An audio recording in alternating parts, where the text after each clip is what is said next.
Hello again. You have watched videos on definition of pronunciation, principles of teaching pronunciation, when to teach pronunciation, and some popular techniques in teaching pronunciation. Now, let's talk about the communicative framework of teaching pronunciation. According to this framework, there are 5 steps: description and analysis, listening discrimination, controlled practice, guided practice, and communicative practice. Now, let's deal with each step. The first step is description and analysis. Initially, the teacher presents a feature showing when and how it occurs. The teacher might use charts, consonant, vowel, or organs of speech, or he or she might present the rules for occurrence either inductively or deductively. The second step is listening discrimination.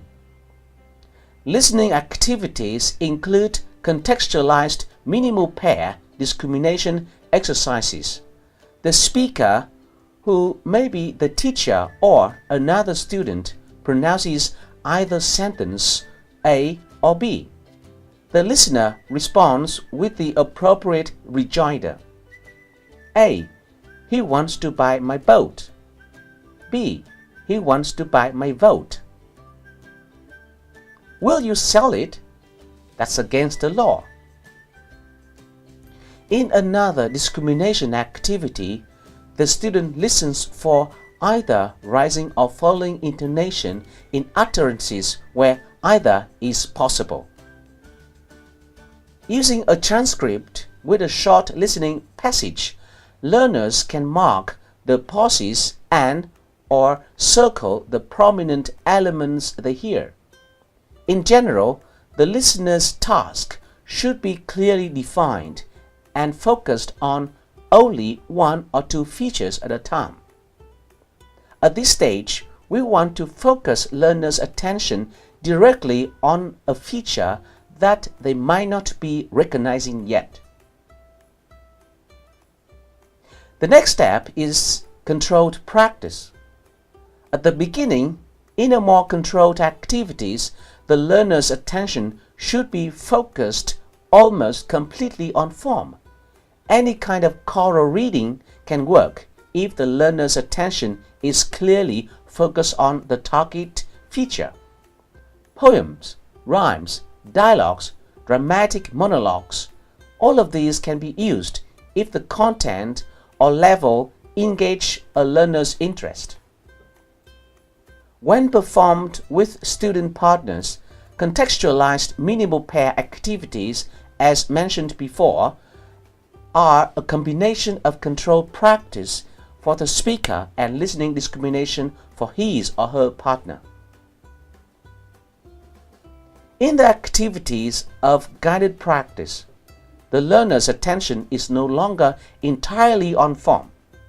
The learner now begins to focus on meaning, grammar, and communicative intent, as well as pronunciation. Teachers need to develop a continuum of bridging activities which shift attention gradually to a new cognitive task while the learner attempts to maintain control of the pronunciation target. The last step is communicative practice. In this stage, activities strike a balance between form and meaning. Examples include role plays, debates, interviews, simulations, and drama scenes. As the activities become gradually more communicative, the learner's attention should still be focused on 1 or 2 features at a time. It is overwhelming to suddenly monitor all pronunciation features at once. It should be noted that in your real teaching context, we don't have the luxury of conducting the whole lesson on pronunciation. However, we can stop at controlled or guided practice. We can leave the communicative practice in your speaking lesson.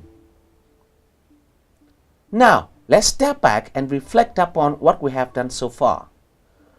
We discussed the pronunciation issues, introduced the goals, principles, and techniques of teaching pronunciation, suggest teachers when to teach pronunciation, introduce a communicative framework for teaching pronunciation. I hope you enjoyed this lecture. Thank you very much and see you next time.